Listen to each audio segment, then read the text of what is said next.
할렐루야. 오늘 하루도 하나님 은혜와 사랑이 충만한 복된 하루가 되시기를 바랍니다. 다 같이 사도신경으로 신앙 고백 같이 하심으로 새벽 예배 하나님 앞에 같이 드리십니다. 전능하사 천지를 만드신 하나님 아버지를 내가 믿사오며 그 외아들 우리 주 예수 그리스도를 믿사오니 이는 성령으로 잉태하사 동정녀 마리아에게 나시고 본디오 빌라도에게 고난을 받으사 십자가에 못 박혀 죽으시고 장사한 지 사흘 만에 죽은 자 가운데서 다시 살아나시며 하늘에 오르사 전능하신 하나님 우편에 앉아 계시다가 저리로서 산 자와 죽은 자를 심판하러 오시리라. 성령을 믿사오며 거룩한 공예와 성도가 서로 교통하는 것과 죄를 사하여 주시는 것과 몸이 다시 사는 것과 영원히 사는 것을 믿사옵나이다. 아멘. 할렐루야. 오늘 함께 보실 하나님의 말씀은 출애굽기 22장 1절로 4절 말씀까지입니다. 출애굽기 22장 1절로 4절에 있는 말씀 한 절씩 교독하시겠습니다. 사람이 소나 양을 도둑질하여 잡거나 팔면 그는 소 한 마리에 소 5마리로 갚고 양 한 마리에 양 4마리로 갚을지니라.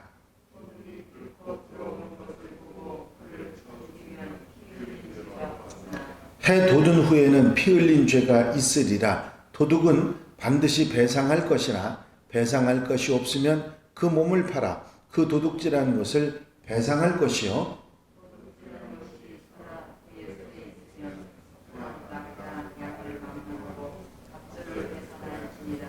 아멘.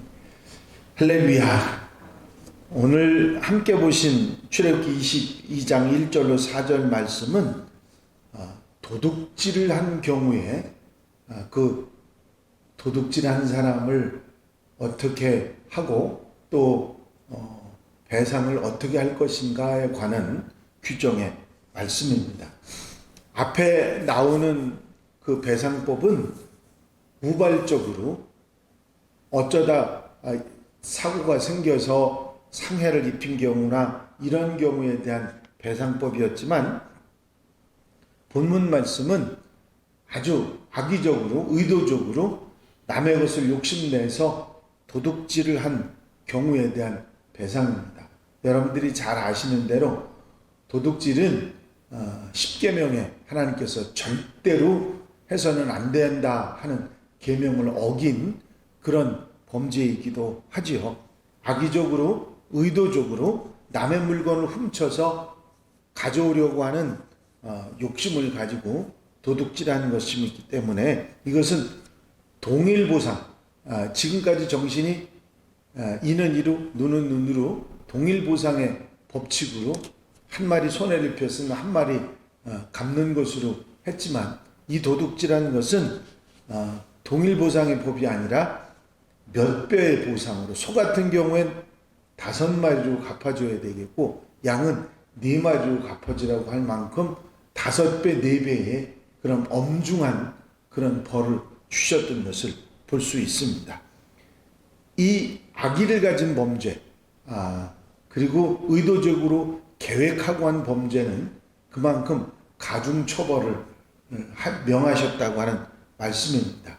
특별히 하나님께서 하지 말라고 하셨던 절대로 금했던 십계명의 말씀을 어긴 것이기 때문에 더더욱이 중한 범죄로 그렇게 나와 있는 것입니다.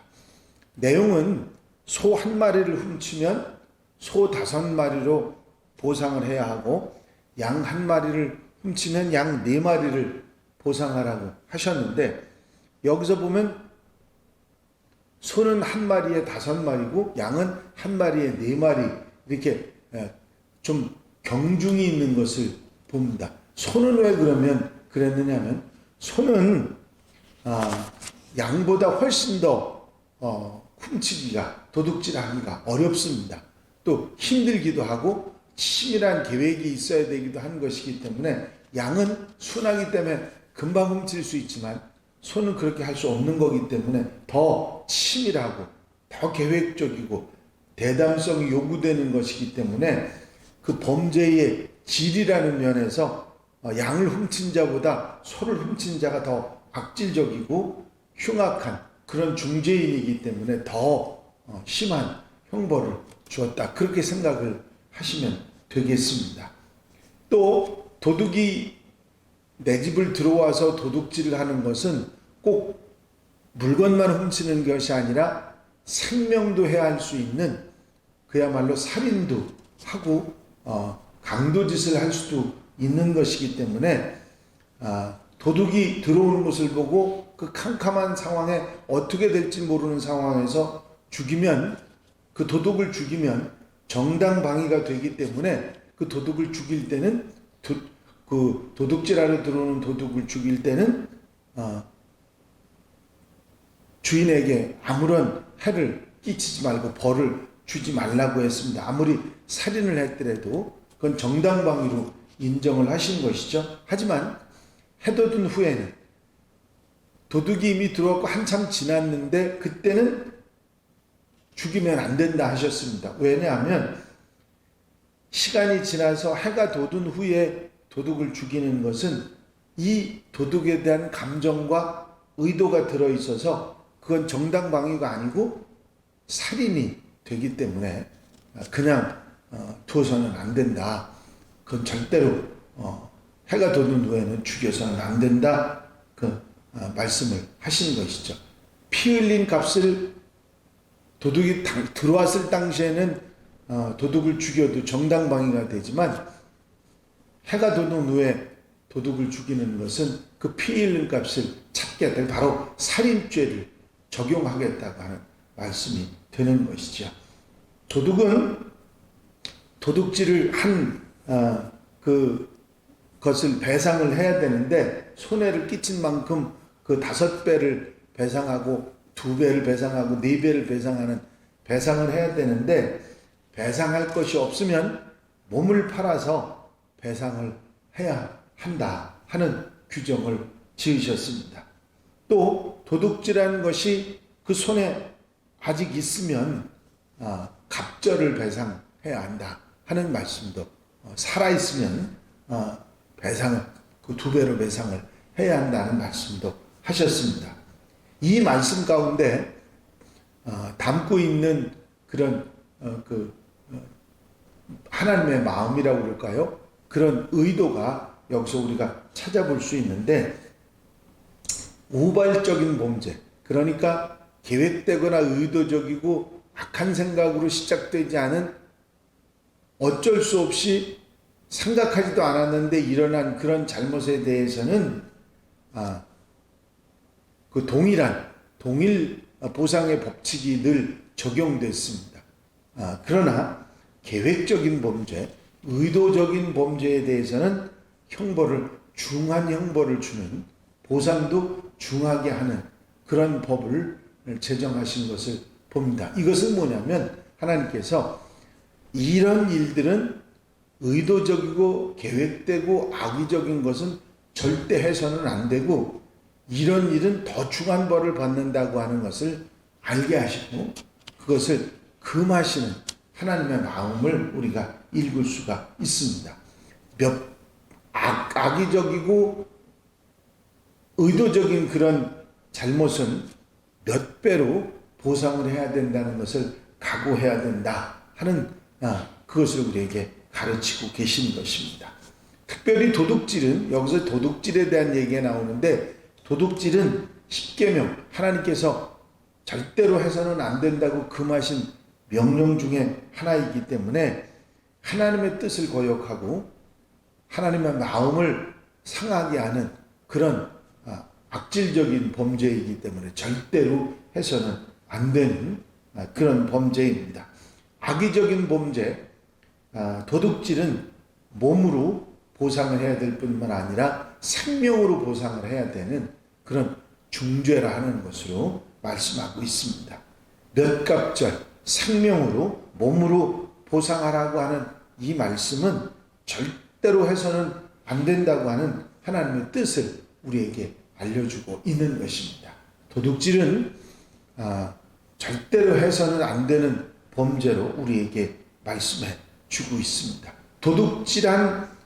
도둑을 만나서 쳐 죽이면 정당방위로 인정하시는 것은 도둑질에는 생명을 해치려고 하는 의도가 있기 때문에 살인을 저지르는 자를 그냥 두고 봐서는 안 되는 것에 대한 말씀이 있습니다. 하지만 도둑질의 의도가 없어진 낮에 도둑을 죽이는 것은 감정과 의도가 오히려 죽이는 사람에게 있기 때문에 정당방위가 아니라 살인이 되니까 해서는 안 된다 하는 말씀을 하고 계신 것입니다. 아무리 도둑질을 했어도 정당하게 판단을 해야지 살인을 저질러서는 안 된다 하는 말씀으로 이렇게 정리하고 있는 것을 봅니다. 이 도둑질에 관한 규정들을 우리가 율법들을 생각해 보면 하나님께서 이 더 중한 벌을 허락하시면서 우리에게 말씀하고 있는 것이 있다면 도둑질은 생각도 뜻도 행위도 절대로 있어서는 안 된다. 십계명의 말씀 그대로죠. 절대로 해서는 안 된다고 하는 것을 우리에게 강조하고 있는 것이고, 또 도둑질을 한 사람은 중죄인이기 때문에 중벌을 내리고, 그리고 배상도 가진 것이 없으면 몸으로 생명으로 일로 배상을 할 정도로 그렇게 배상을 하도록 해야 한다고 하는 아주 중하게 말씀하고 계신 것을 보게 됩니다. 남의 것을 욕심을 내서 훔치는 일은 절대로 해서는 안 되고, 하나님의 백성들은 절대로 이런 일이 있어서는 안 된다고 하는 것을 가르치시는 것이 바로 이 법정신이다 하는 것을 알 수가 있습니다. 그렇습니다. 많은 사람들이 남이 가진 것을 탐내는 경우들이 있는데 마음으로부터도 또 행동으로도 절대로 해서는 안 되는 그런 잘못이고, 하나님의 백성으로서는 있어서는 안 되는 것이다 하는 것을 우리에게 말씀해 주고 있습니다. 하나님의 이 뜻과 마음을 우리가 살펴서 아멘하고 그 말씀에 순종하는 하나님의 백성들, 하나님의 자녀들이 되어야 될 줄로 믿습니다. 기도드리십니다. 사랑과 은혜가 가려우심 안에서 아버지 하나님, 오늘도 주신 율법의 말씀, 이제 이스라엘 백성들을 바로잡기 위해서 가르쳐 주신 법을 제정하시고 특별히 도둑질한 자를 어떻게 대할 것인가 하는 말씀을 깨닫게 하시니 감사합니다.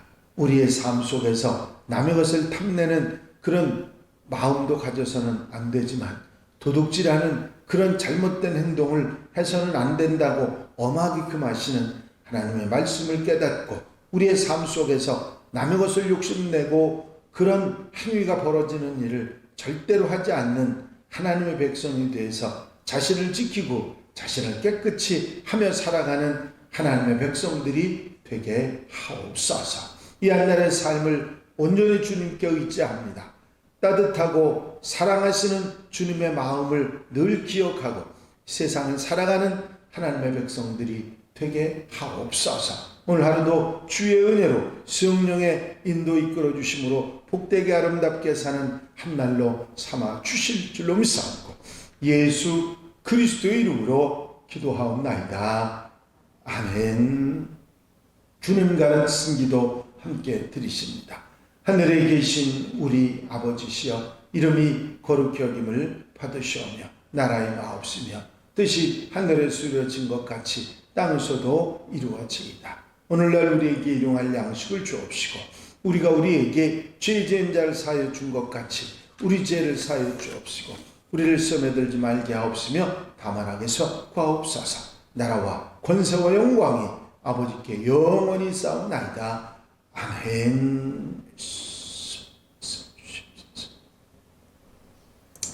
이 시간 기도하실 때에 교회 분과 발전을 위해서 공통기도 제목들 위해서 특별히 중보 기도하시는데 몸이 불편하신 분들 위해서 기도하시는데 우리 이상학 성도님 또 그리고 정승대 원사님 다리가 아프셔서 병원에 입원을 하셨다고 합니다. 위해서 기도해 주시고 자유롭게 기도하시기 바랍니다.